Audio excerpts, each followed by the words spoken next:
The altar stone was freezing, but it was the silence that truly bit into her bones.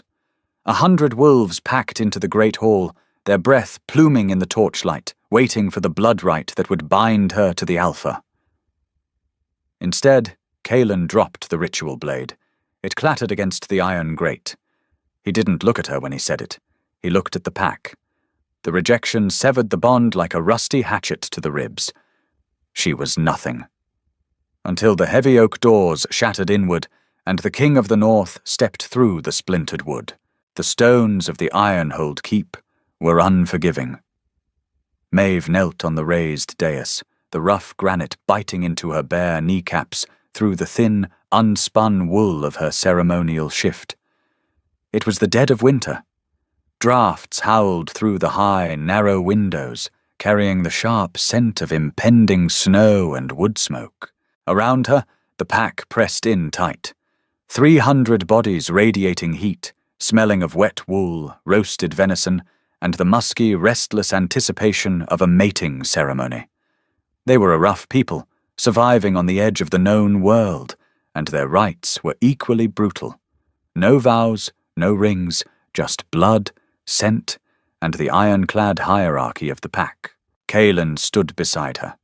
He was the newly ascended Alpha of Ironhold, a man carved from the harsh landscape itself. Broad-shouldered, thick-bearded, smelling of pine resin and sweat. He was supposed to be her mate. The fates had decreed it. The elders had confirmed it through the casting of bones, and Maeve had accepted it. She didn't love him. Love was a luxury for soft southern lords who had the time to write poetry. Up here, a mate was a partner in survival. But as the minutes dragged on, the scent rolling off Cailan wasn't the heavy, protective musk of a claiming male. It was sour. It was the sharp, metallic tang of hesitation. Father Henrik, the pack's seer, stood before them, holding the obsidian blade. He chanted in the old tongue, words that sounded like rocks grinding together in a dry riverbed.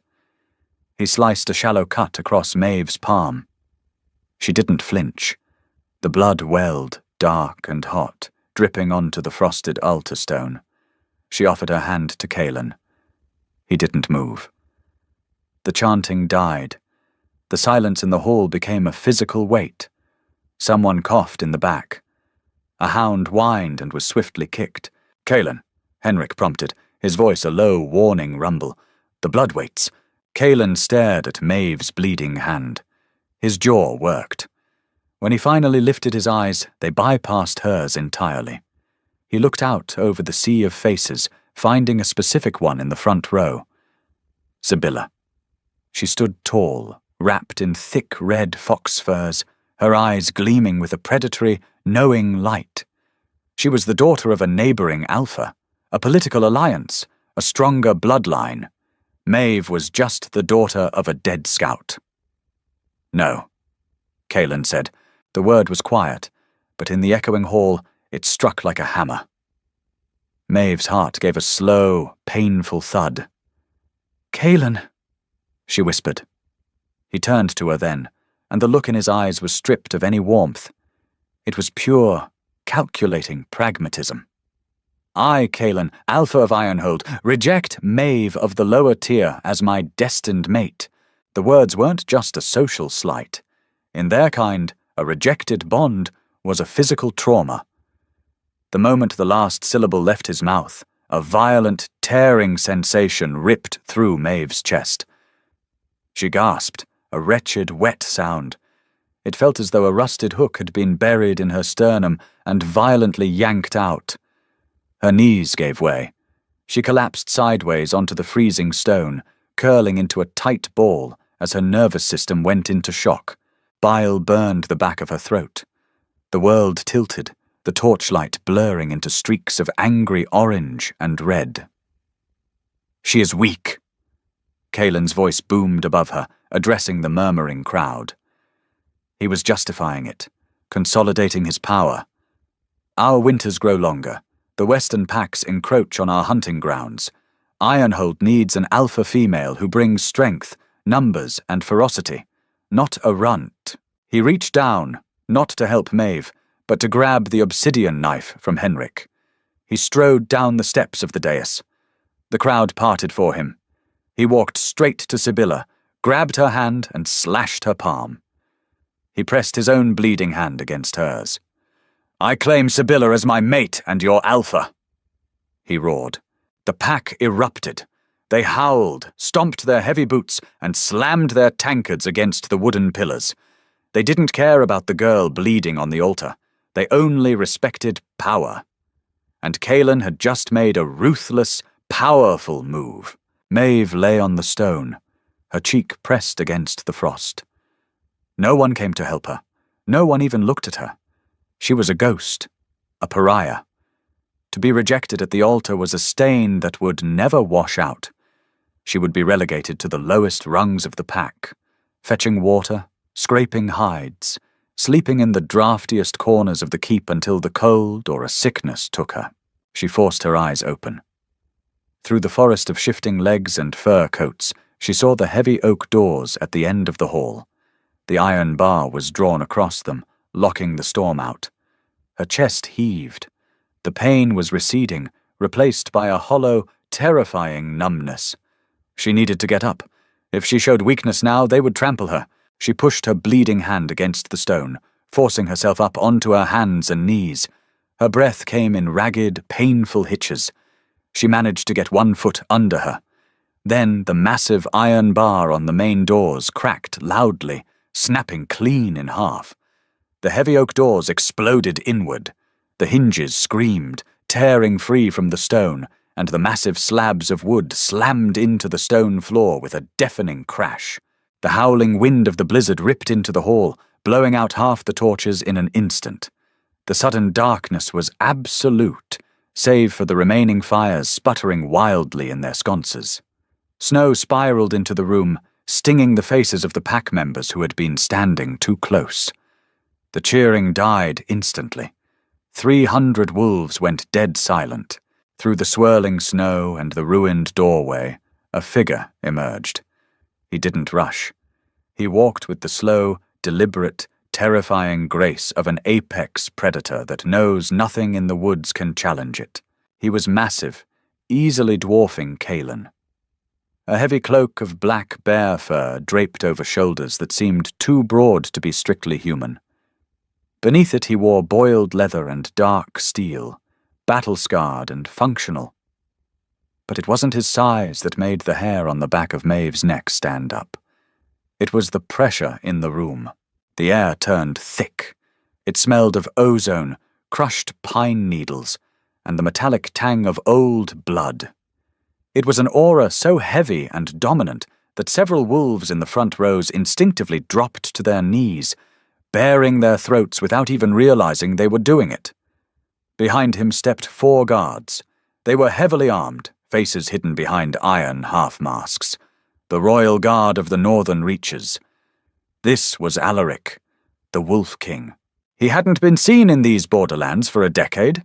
He ruled the brutal, frozen territories beyond the jagged peaks, a warlord who had united the feral northern packs through sheer, unadulterated violence. He was a living myth, a monster used to scare pups into obedience. Kaelin recovered first, though Maeve could see the pale shock beneath his beard. He shoved Sibylla slightly behind him, puffing out his chest, trying to project a dominance he suddenly didn't possess. "My king!" Kaelin shouted over the howling wind, taking a step forward. "We did not expect you. You honor Ironhold with your presence. We are in the midst of a mating." Alaric didn't even look at him. He walked right past Kaelin. He walked past the groveling pack members, past Sibylla, past Father Henrik. His heavy, steel-toed boots echoed against the stone, crunching over the frost. He stopped at the base of the dais. Maeve was still half-crouched, clutching her bleeding hand to her chest. She looked up. Alaric's face was sharp, aristocratic but weathered by a lifetime of war. A jagged scar ran from his left temple, down into his dark beard. But his eyes were what froze her in place. They were a piercing, inhuman gold. They locked onto hers, and the hollow, terrifying numbness left by Kaelin's rejection vanished. In its place, A spark ignited. It wasn't the dull, predetermined pull she had felt with Kaelan. It was a wildfire. It roared through her veins, hot and demanding. Alaric took the final steps up the dais. The height difference was staggering. He towered over her. "Stand," he said. His voice wasn't a shout. It was a low, gravelly command that vibrated right through the soles of her feet. Maeve's body obeyed before her mind could process it. She pushed herself up, swaying slightly.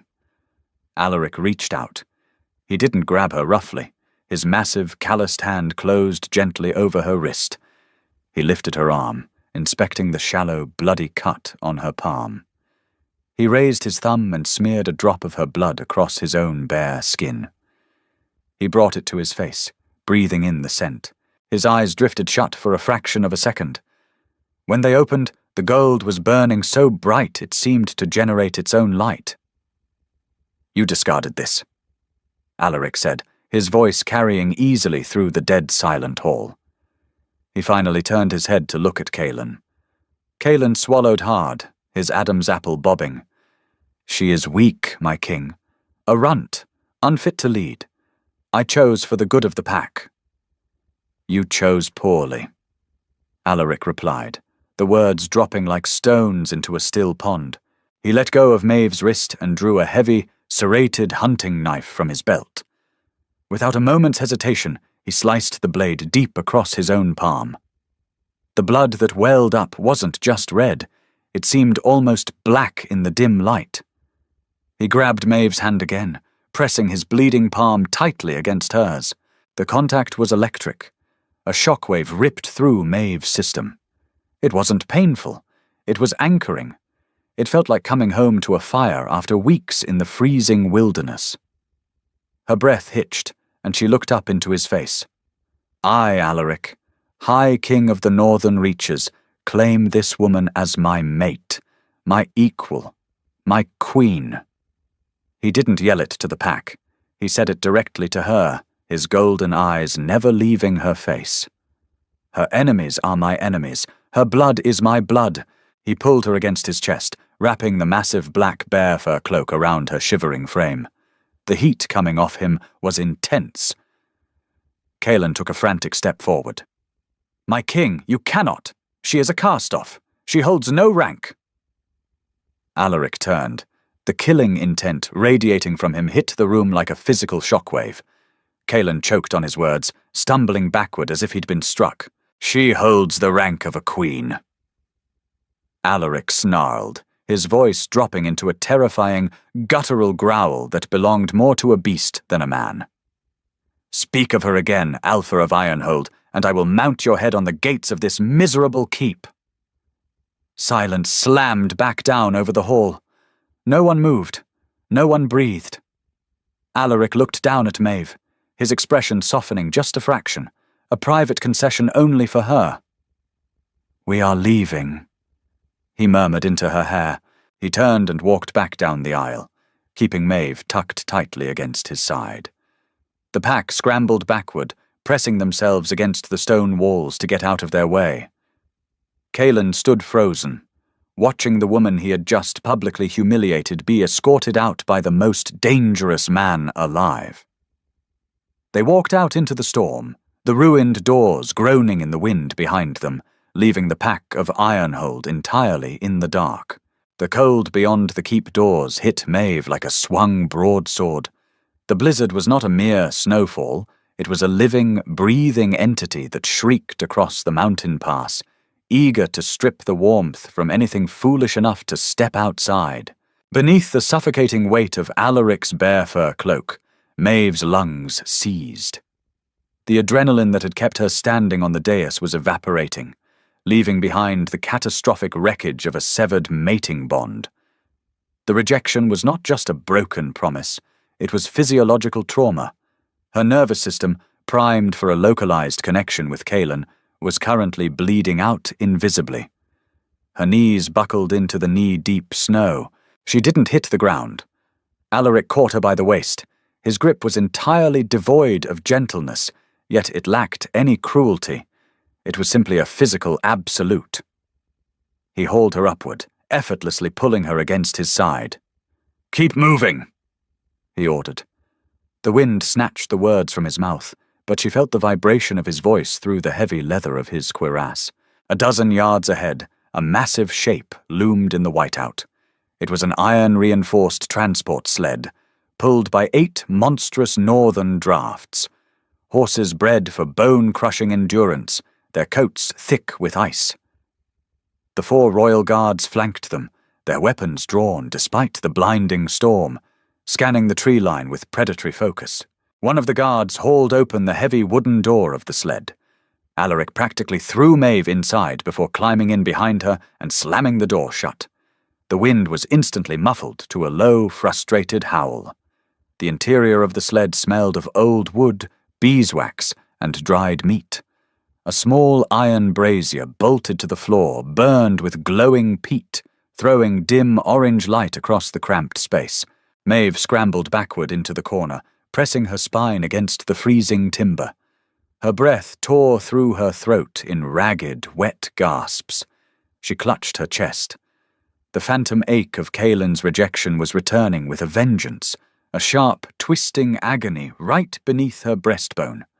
She curled forward, pressing her forehead to her knees. Alaric did not rush to comfort her. He unclasped his sword belt, the heavy steel thudding against the floorboards, and sat on the bench opposite her. He watched her. His golden eyes were calculating, tracking the violent tremors shaking her narrow shoulders. "The severing," Alaric stated. It wasn't a question. Maeve managed a tight, jerky nod. The pain was making her nauseous. She squeezed her eyes shut, trying to compartmentalize the sensation, trying to build a wall against the agony exactly as her father had taught her when setting a dislocated shoulder. "A severed bond creates a vacuum," Alaric said, his voice flat, conversational, completely at odds with her suffering. "Your body is searching for the anchor it was promised. When it finds nothing, it attacks itself. You will go into shock in less than 10 minutes. Your heart will likely fail in 20. Maeve's head snapped up. She stared at him through a tangled curtain of dark hair. He was telling her she was going to die, with the same tone a man might use to discuss the weather. He leaned forward, bracing his forearms on his thighs. "Give me your hand." She hesitated. Her survival instincts were shattered, pulling her in conflicting directions. He was a stranger. He was the Wolf King. He was violence incarnate. But the pain in her chest was blinding. Slowly, her hand trembling violently, she reached across the narrow space between them. Alaric took her hand. His fingers were rough, calloused from decades of warfare, but the heat radiating from his skin was startling. He turned her palm upward. The shallow cut Henrik had made was still bleeding sluggishly, the blood dark and cooling. Alaric looked at the deep gash on his own palm. He had cut himself deeply, recklessly. Without a word, he clamped his bleeding hand over hers. The impact was immediate. It was not a spark this time. It was a flood. The vacuum in Maeve's chest met a wall of solid, unyielding heat. Alaric's blood mixed with hers, and through that ancient primal conduit, his scent flooded her senses. Not the sour, hesitant smell of Kaelin. Alaric smelled of old pine, wood smoke, and a deep, metallic stillness. It was the scent of a predator perfectly at peace with what it was. The phantom hook tearing at her sternum stopped moving. The pain did not vanish entirely. It settled into a dull, bruised ache, but the lethal, spiraling panic in her nervous system ceased. She took her first full breath in an hour. "Better," Alaric murmured. He didn't let go of her hand.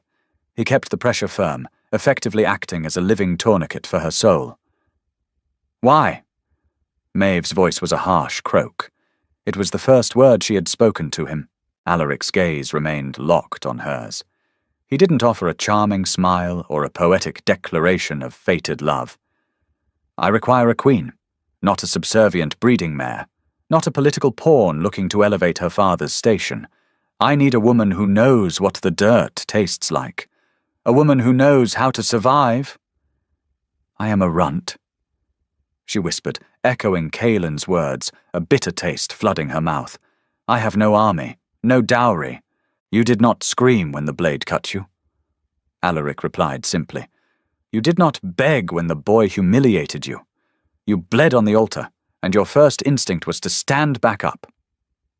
He leaned back slightly, though he kept his grip on her hand tight. "Armies can be conscripted, dowries can be stolen, but a spine forged in iron? That is rare. I claim what is useful to me. It was a cynical, transactional assessment, and it was exactly what Maeve needed to hear. Pity would have broken her. A fairy tale would have made her suspicious. But this cold, pragmatic calculus? She understood this. The sled lurched violently as the draft horses pulled them forward into the storm. Maeve leaned her head back against the wood. The pain was receding further, trapped beneath the heavy, dominant weight of the king's presence. She closed her eyes, the rhythmic sway of the transport dragging her toward exhaustion. For the first time in her life, she was completely untethered from her past, hurtling toward a violent future, anchored only by the bleeding hand of a monster. The journey north took 3 days. 3 days of brutal, teeth-rattling progress through mountain passes choked with ice. Maeve spent most of it sleeping, her body demanding rest as it stitched the frayed edges of her nervous system to the overwhelming presence of the king. Alaric rarely spoke. He worked through missives by the light of the brazier, his hand periodically reaching out to touch her wrist or shoulder, a silent, instinctual check on the new bond settling between them. When the sled finally ground to a halt, the sudden lack of motion jolted Maeve awake. The heavy door was thrown open from the outside. The storm had broken, leaving behind a sky the color of a bruised plum. Cold, crisp air flooded the cabin, carrying the distinct scent of heavily packed snow, wood fires, and the sharp, coppery tang of a massive concentration of wolves. "We are here," Alaric said. He stepped out first, offering no hand to help her. He expected her to walk on her own 2 feet. Maeve pulled the bear fur tightly around her shoulders and stepped down into the snow. She stopped dead. Ironhold was a wooden fort surrounded by a palisade. Hearthguard was a monolith. It was a sprawling fortress carved directly into the black basalt of a mountain. Massive guard towers pierced the sky like jagged teeth. Smoke poured from 100 iron chimneys. The walls were impossibly thick, built to withstand sieges and centuries of glacial winters. It didn't look like a home. It looked like a monument to war. The courtyard was vast, paved with dark stone that had been swept clear of snow. And it was full. Hundreds of people stood in absolute, disciplined silence. These were not the rowdy, drunken brawlers of Kaelin's pack. These were hardened soldiers, trappers, and tradesmen. They wore heavy armor, thick leathers, and the furs of apex predators. They stood in perfectly straight lines, their eyes fixed on the king's sled. As Alaric's boots hit the stone, a unified sound echoed through the courtyard. 300 right fists slammed into 300 armored chests in a synchronized salute. The sound was like a thunderclap. Maeve swallowed the lump in her throat. She felt painfully small. She was wearing a blood-stained wool shift and a cloak that dragged in the snow. She looked exactly like what she was, a refugee from a lesser pack. Alaric didn't pause. He began to walk toward the massive iron-studded doors of the keep. Maeve forced her legs to move, falling into step half a pace behind his right shoulder. She kept her chin up. She kept her eyes forward. She refused to cross her arms, dropping her hands to her sides despite the biting cold. "Show no weakness." Her father's voice echoed in her head. The wolves only cull the limping deer. A group of 4 people waited at the top of the sweeping stone stairs. 3 men and 1 woman. They didn't salute like the soldiers. They watched with hard, calculating eyes. Alaric stopped before them. Maeve stopped beside him, the heat radiating from him, her only source of warmth. "Report," Alaric commanded. A tall man with a scarred jaw and hair the color of dirty snow stepped forward. He wore the heavy pauldron of a general. This was Cormac, the king's right hand. The eastern border remains quiet, my king. The supply caravans from the lowlands arrived before the storm broke, Cormac said. His voice was a deep, gravelly baritone. Then his eyes slid to Maeve. They were cold, analytical, devoid of any welcome. And we see you have returned with cargo. The insult was incredibly subtle, barely a shift in tone, but in the hypersensitive hierarchy of a wolf pack, it was a glaring spotlight. The soldiers in the courtyard remained perfectly still, but the silence seemed to sharpen. They were waiting to see how the king would react. More importantly, they were waiting to see how she would react. Alaric didn't say a word. He didn't defend her. He simply turned his head slightly, his golden eyes resting on Maeve. He was giving her the floor. Maeve's heart hammered against her ribs. She was freezing, exhausted, and hopelessly out of her depth. But she recognized a test when she saw one. If Alaric fought her battles now, she would forever be a pet, a fragile southern thing kept in a cage. She stepped out from the shadow of Alaric's cloak. The wind whipped her dark hair across her face. She looked directly into Cormac's eyes, refusing to flinch under the weight of his predatory stare. "I am not cargo, General," Maeve said. Her voice was not loud, but it was remarkably steady, carrying easily in the crisp air. "I am Maeve of the Southern Ridge, and I suggest you direct your reports to your king, rather than assessing my worth.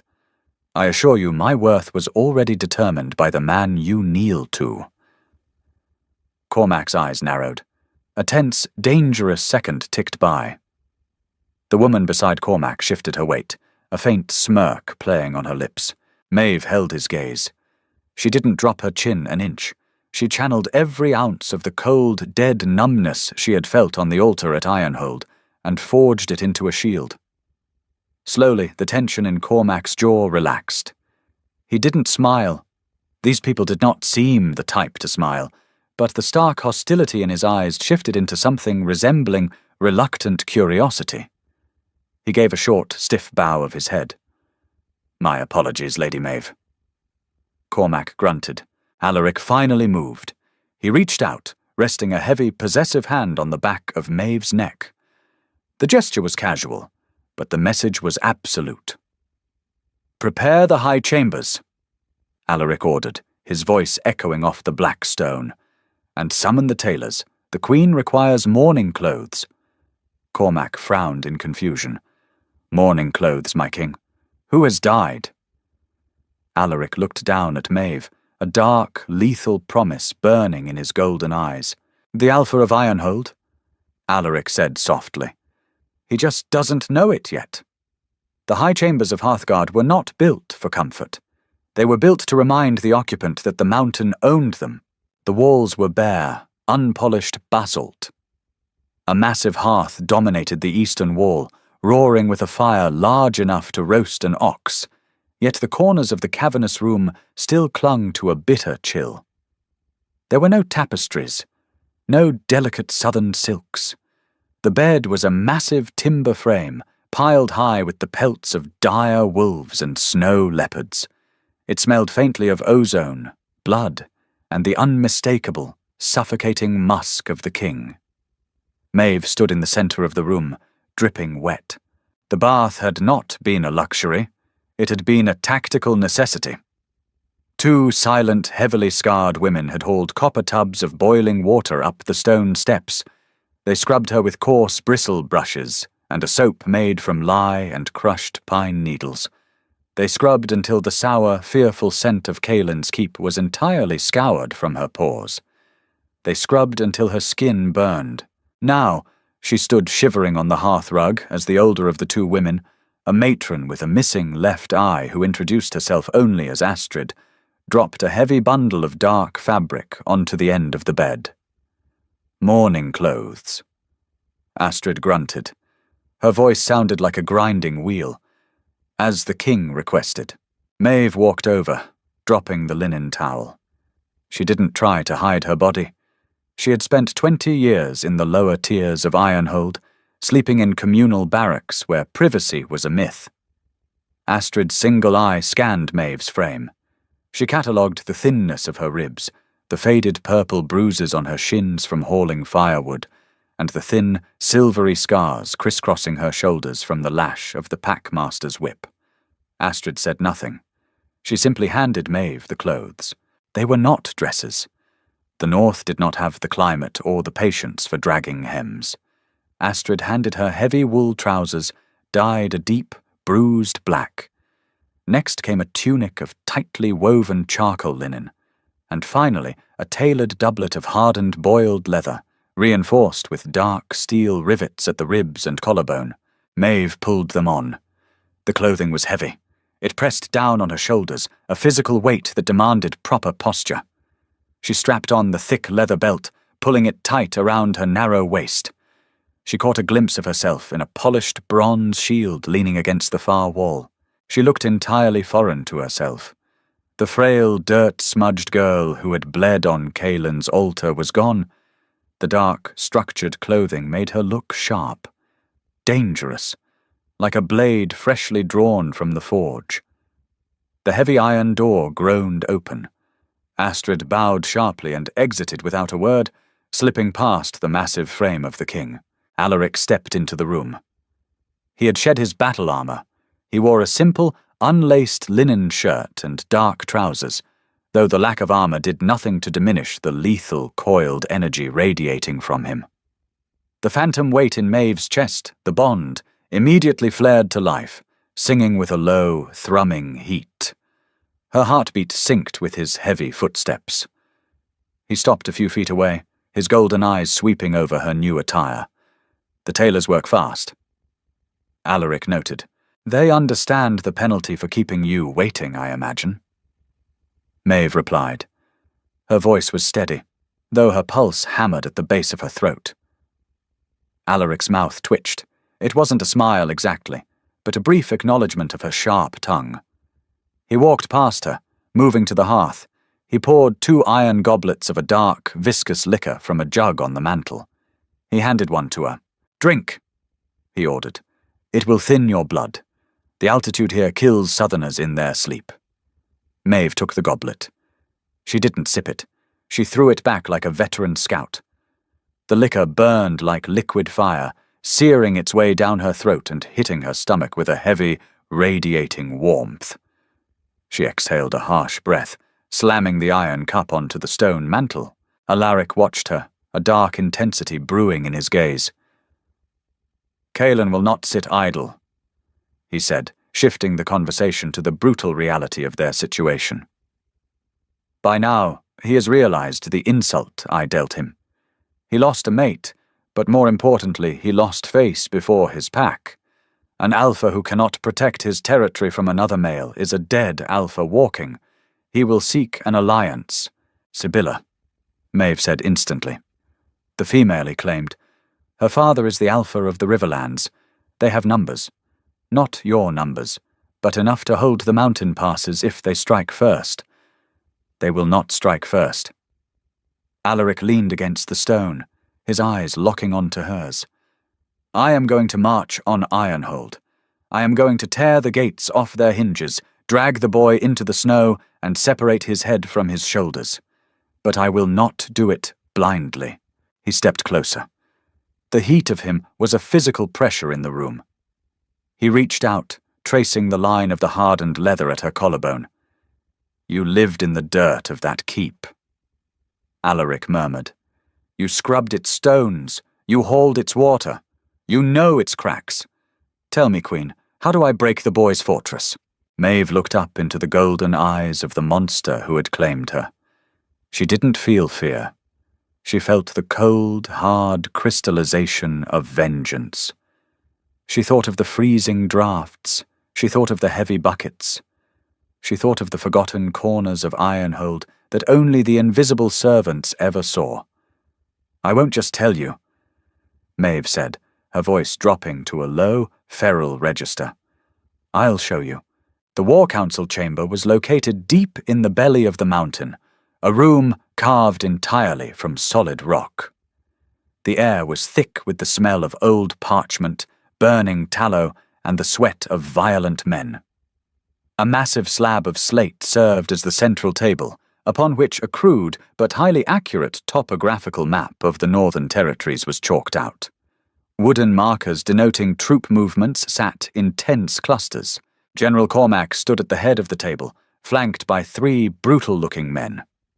These were the Thanes, warlords who had bent the knee to Alaric, each commanding a massive legion of the Northern Army. They were huge, scarred, and impatient. They fell silent the moment the heavy iron doors swung open. Alaric strode in. The Thanes immediately slammed their fists to their chests. Maeve walked in half a step behind him. The sudden shift in the room's atmosphere was palpable. The Thanes dropped their fists. Their eyes flicked from Alaric to the slight, dark-haired woman trailing him. They did not bow. They did not salute. They stared with open, calculating skepticism. A king bringing a woman to his bed was expected.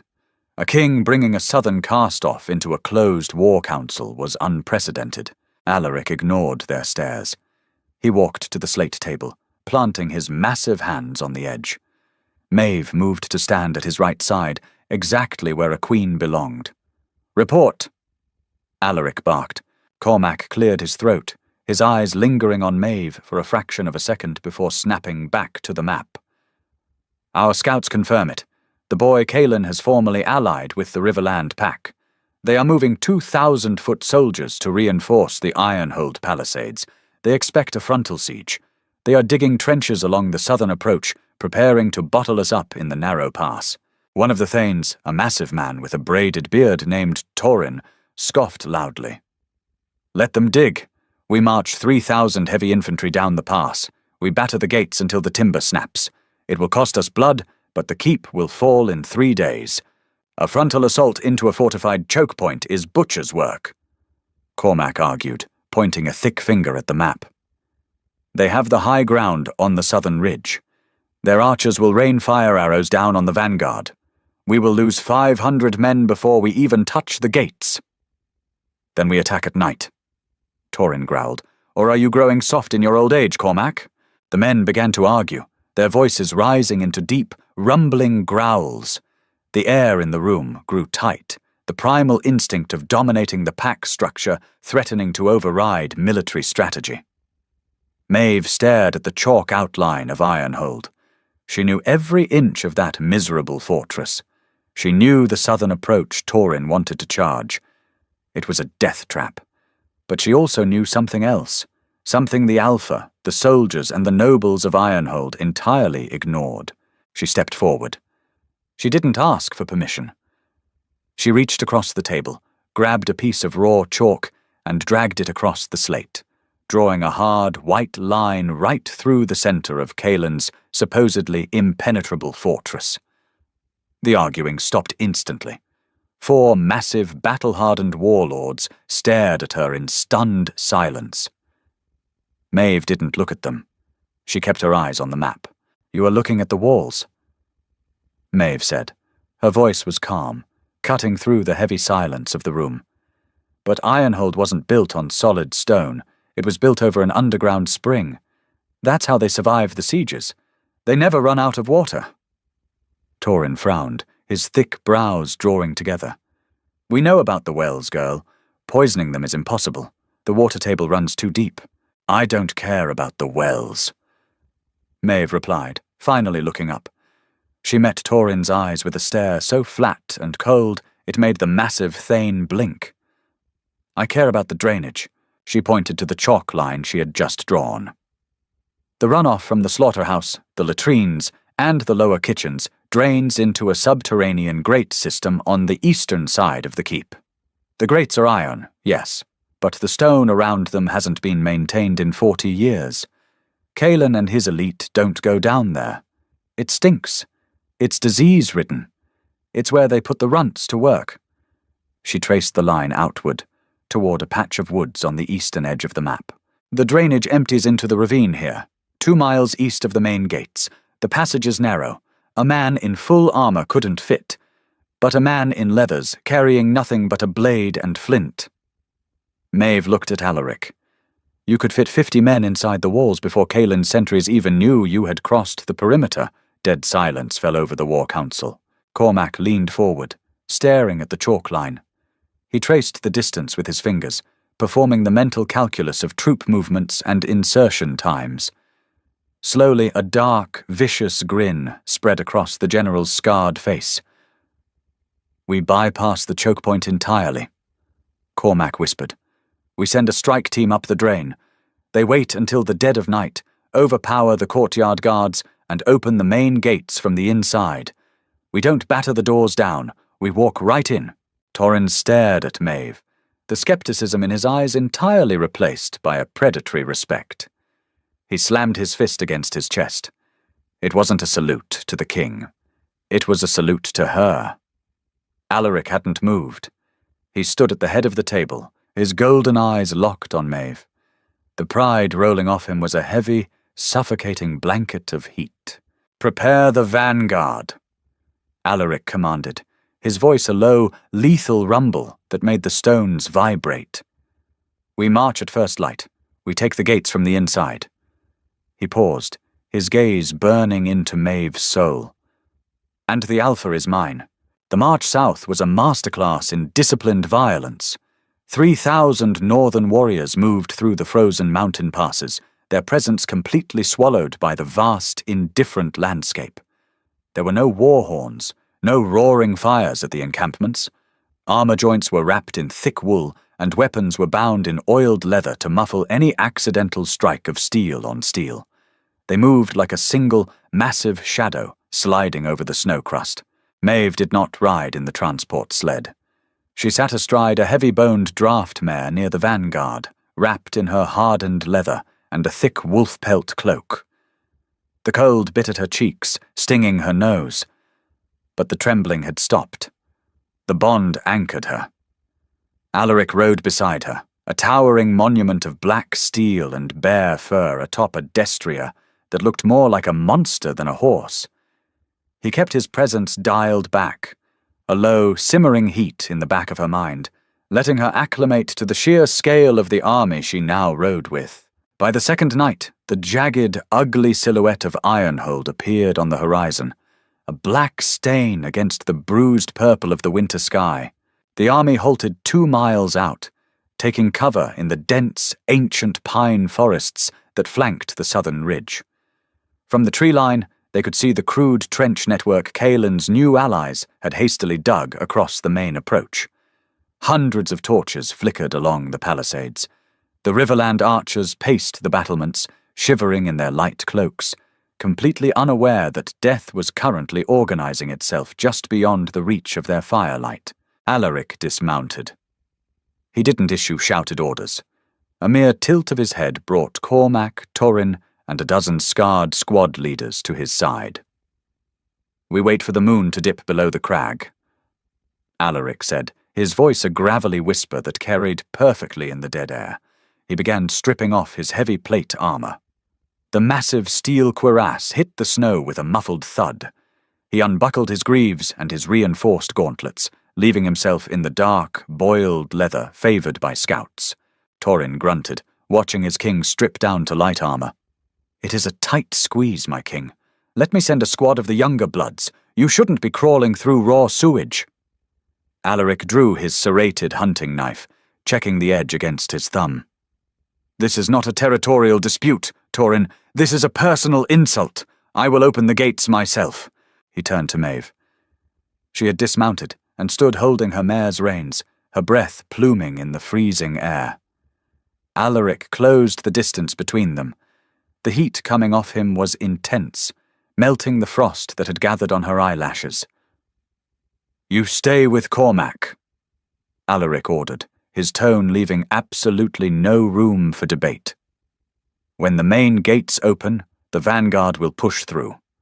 You wait until the courtyard is secured. I will not have a stray arrow find you in the dark." Maeve looked up into those burning golden eyes. She didn't argue. She wasn't a warrior, she was a survivor, and survivors knew when to stay out of the way of an apex predator. "The third grate on the left is heavily rusted." she told him, her voice perfectly steady. "Kick the lower left hinge. It will snap before the right." A dark, terrifying smile pulled at the corner of Alaric's mouth. He reached out, his bare, calloused hand gripping the back of her neck. He pulled her flush against his chest, pressing his mouth hard against hers. It wasn't a gentle kiss. It was a claim. It was the taste of iron, impending violence, and absolute ownership. The bond flared, a white-hot spark that shot down her spine, making her gasp against his lips. He pulled back, his eyes flashing with a predatory light. "Watch the gates, Queen." Alaric turned and vanished into the tree line, trailed by 50 lightly armed soldiers. The wait was agonizing. Time lost all meaning in the freezing dark. Maeve stood beside Cormac, her eyes fixed on the heavy iron-studded gates of Ironhold. The general stood like a statue, his massive battle-axe resting in the snow, his eyes unblinking. The entire northern host held its breath. An hour crawled by. Then, too, the wind shifted, carrying the faint, disgusting scent of the drainage ravine. Maeve's stomach tightened. She pictured the cramped, pitch-black tunnel, the knee-deep filth, the slick, moss-covered stone. If they were caught in the Great System, they would be slaughtered like rats in a pipe. Kaelin's men could just pour boiling oil down the drains and cook the king alive. Her hands tightened on the leather reins until her knuckles turned white. "Steady, girl," Cormac murmured, his voice barely a breath. He hadn't looked away from the fortress. He has survived worse. Suddenly, a faint, rhythmic thudding echoed from the keep. It wasn't a war drum. It was the sound of chaos. A shout rang out from the battlements, sharp and panicked, abruptly cut off by a wet, sickening crunch. Torches on the walls began to drop, spiraling down into the snow as the men holding them were unceremoniously ripped over the edge. The Riverland archers in the trenches turned around, confused, shouting to the sentries on the wall. Then came the grinding screech of poorly oiled iron. The massive wooden beam holding the main gates of Ironhold was lifted. The doors groaned, fighting the packed snow, and then violently swung outward. Standing in the threshold, completely drenched in black muck and fresh blood, was the Wolf King. He held the severed head of the gate captain in his left hand. Alaric dropped the head into the snow. He raised his blood-soaked sword and let out a roar that shattered the night, a primal, terrifying sound that promised nothing but slaughter. Cormac hoisted his battle-axe. "Kill them all!" the general roared. The shadow in the tree line broke apart. 3,000 northern warriors surged forward, a silent, unstoppable tide of steel and fury pouring into the opened throat of Ironhold. The assault was not a battle. It was an extermination. Kaelin's allied forces were completely unprepared for a breach from the inside. The Riverland soldiers in the defensive trenches outside the walls realized too late that the threat was already behind them. As they scrambled out of their dugouts to rush the open gates, they were met by the crushing, disciplined wave of Cormac's heavy infantry. Shields shattered. Bones cracked. The screaming started, a horrific chorus that echoed off the mountain walls, mixing with the metallic shriek of clashing blades. Maeve rode behind the vanguard, flanked by a dozen heavily armored royal guards strictly ordered to keep her alive. As her mare stepped carefully through the ruined gates, the scent of the courtyard hit her. It was a copper-heavy miasma of blood, mixed with the sulphur of dropped torches and the foul stench of spilled bowels. The courtyard where she had spent 20 years scrubbing stones and carrying firewood was utterly unrecognizable. It was a slaughterhouse. The Northern Army did not break rank to chase fleeing men. They moved in brutal, synchronized formations, boxing Kaelin's uncoordinated fighters into corners and cutting them down with terrifying efficiency. The defenders who dropped their weapons and bared their throats in submission were ignored, bypassed by the killing line. The king's orders were clear. Break the military infrastructure, spare the non-combatants. Maeve scanned the chaos, her heart hammering a frantic rhythm against her ribs. She was looking for him. She found Alaric halfway up the stone steps leading to the main keep. He had retrieved a heavy broadsword from a fallen soldier, and he was using it like a butcher's cleaver. He moved with a terrifying, fluid grace, slipping under a spear thrust, severing the attacker's arm at the shoulder and driving his shoulder into the next man's chest, sending him tumbling down the stairs. He wasn't fighting like a king directing a war. He was fighting like a beast carving its way to a meal. A squad of Kaelin's elite guard, men who had routinely spat at Maeve's feet when she walked past, rushed out of the massive oak doors of the great hall. They were large, desperate men, fueled by the terrifying realization that their alpha had led them into a death trap. They hit Alaric's line. It didn't matter. Alaric didn't even slow down. He caught a swinging battle-axe on the crossguard of his sword, twisted his wrists to snap the wooden haft, and drove his boot through the man's knee. The joint inverted with a sickening pop. As the man fell, Alaric decapitated him in one clean, horizontal sweep. The remaining guards hesitated. That half-second of fear was all it took. Torrin and a dozen northern berserkers slammed into them from the flank, tearing them apart in a spray of crimson. Alaric stepped over the bodies, his boots leaving bloody prints on the frost-covered stone. He reached the massive, ruined oak doors of the great hall, the same doors he had shattered just a few days ago. He didn't bother opening them. He kicked the remaining timber completely off its hinges. Maeve urged her mare forward, her guards parting the sea of kneeling, terrified survivors to let her through. She dismounted at the base of the stairs, her leather boots hitting the stone. She didn't look at the bodies. She kept her eyes fixed on the dark maw of the great hall, following the king inside. The great hall was in pandemonium. Women and elders huddled in the corners, weeping and clutching each other. The remaining soldiers had formed a tight, defensive ring around the raised dais. At the center of that ring stood Kaelin. He held a sword, but his hand was shaking violently. Beside him stood Sibylla, her red fox furs missing, her face pale and drawn tight with absolute terror. Father Henrik crouched behind the altar stone, clutching his holy artifacts to his chest. Alaric walked down the center aisle. The blood dripped off his armor, his jaw set in a hard, merciless line. He stopped 10 paces from the defensive ring. The silence that fell over the hall was suffocating. The sounds of dying men in the courtyard outside seeped through the walls, punctuating the quiet. "Kaelin of Ironhold," Alaric said. His voice wasn't loud, but it possessed a dense, physical weight that made the defending soldiers shrink backward. "I told you what would happen if you spoke of her again." Kaelin swallowed, his Adam's apple bobbing erratically. He tried to puff out his chest, trying to summon the arrogance that had fueled him at the ceremony, but he was looking at a man who had just waded through 200 of his best fighters without breaking a sweat.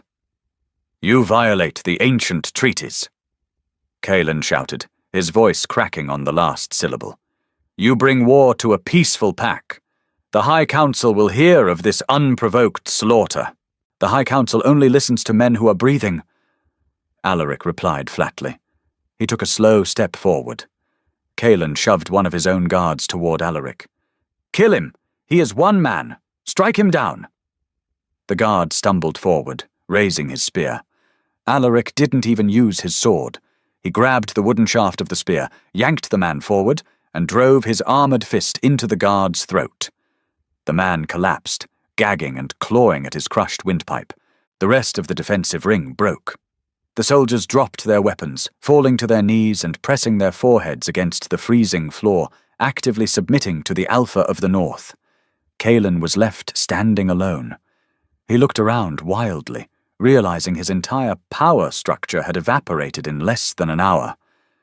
He looked at Sibylla, but she was already backing away from him, her hands raised in surrender. Then, Kaelin looked past Alaric. He saw Maeve standing in the shattered doorway, flanked by the royal guard, wrapped in the king's heavy furs. "Maeve," Kaelin gasped, his tone suddenly desperate, pleading. "Maeve, tell him this is a mistake. We are pack. We grew up together. You belong to Ironhold." Alaric didn't turn around. He didn't look at Maeve. He simply waited, letting the silence stretch, giving his queen the space to answer. Maeve walked forward. Her boots echoed sharply against the stone. She walked past the cowering elders. She walked past the kneeling soldiers who had mocked her for years. She stopped right beside Alaric, feeling the searing heat of the bond radiating from him. She looked at Kaelin. She didn't feel anger anymore. She didn't feel the phantom ache in her chest. Looking at him now, shivering and begging in the ruins of his own hall, she only felt a profound, absolute pity. I belonged to the dirt of Ironhold, Kaelin, Maeve said, her voice echoing coldly through the hall. But I belong to the king now. She looked up at Alaric, her eyes hard and resolute. Finish it. Alaric did not draw out the execution. He was a warlord, not a torturer. He practiced the cold, efficient arithmetic of power, and Kaelin was simply a sum that needed to be erased. Kaelin let out a ragged, desperate shout and swung his sword. It was a sloppy, telegraphed arc, fueled entirely by panic and the terrifying realization of his own mortality. Alaric didn't even bother to raise his weapon to parry. He stepped inside Kaelin's guard, slipping the clumsy swing by a fraction of an inch, and drove his heavy, armored forearm directly into the younger man's elbow. The joint inverted with a wet, sickening crack. Kaelin screamed, his fingers spasming and dropping the sword. Before the steel could even ring against the stone floor, Alaric swept a heavy boot behind Kaelin's calves, driving the Alpha of Ironhold violently to his knees. Kaelin collapsed, clutching his ruined arm against his chest, hyperventilating. Saliva strung from his lips to his beard. He looked up at the king, the arrogance that had defined his short reign entirely replaced by the primal, wide-eyed terror of a cornered prey animal. Alaric stood over him. The suffocating silence of the great hall pressed inward. The only sound was the crackle of the hearth fire and Kaelin's wet, frantic gasps for air. You severed a destined bond for a political alliance, Alaric said, his voice a low, gravelly rumble that vibrated through the floorboards. You broke the ancient rites because you thought the old gods were blind. You thought there were no monsters left in the dark to hold you accountable. Alaric shifted his grip on the hilt of his broadsword. The heavy steel caught the dim torchlight, dripping sluggishly with the blood of Kaelin's royal guard. I am the dark, Alaric stated. The blade descended. It was a clean, horizontal strike, devoid of any theatricality. Kaelin's severed head hit the frosted stone altar with a heavy thud, rolling to a stop right where Maeve had bled just a few days prior. His body slumped forward, a dark, rapidly expanding pool of crimson pooling around the ruined oak doors. A collective, shuddering gasp ripped through the surviving pack members. Father Henrik dropped to his knees, burying his face in his hands, trembling so violently his beaded charms rattled. In the corner, Sibylla pressed herself flat against the stone wall, sliding down until she was sitting on the floor, her hands clamped tightly over her mouth to stifle her sobs. Maeve stood perfectly still. She looked at Kaelin's body. She had expected to feel a surge of triumph, a rush of vindication that would finally wash away the humiliation of her rejection. But the reality of it was profoundly empty. Kaelin hadn't been a grand villain. He had just been a selfish, arrogant boy playing at being a king. The severed bond in her chest, once an agonizing void, remained completely quiet, solidly anchored by the massive, radiating presence of the man standing beside the corpse. Alaric shook the excess blood from his blade and slammed it back into the leather scabbard across his back. He didn't address the cowering pack.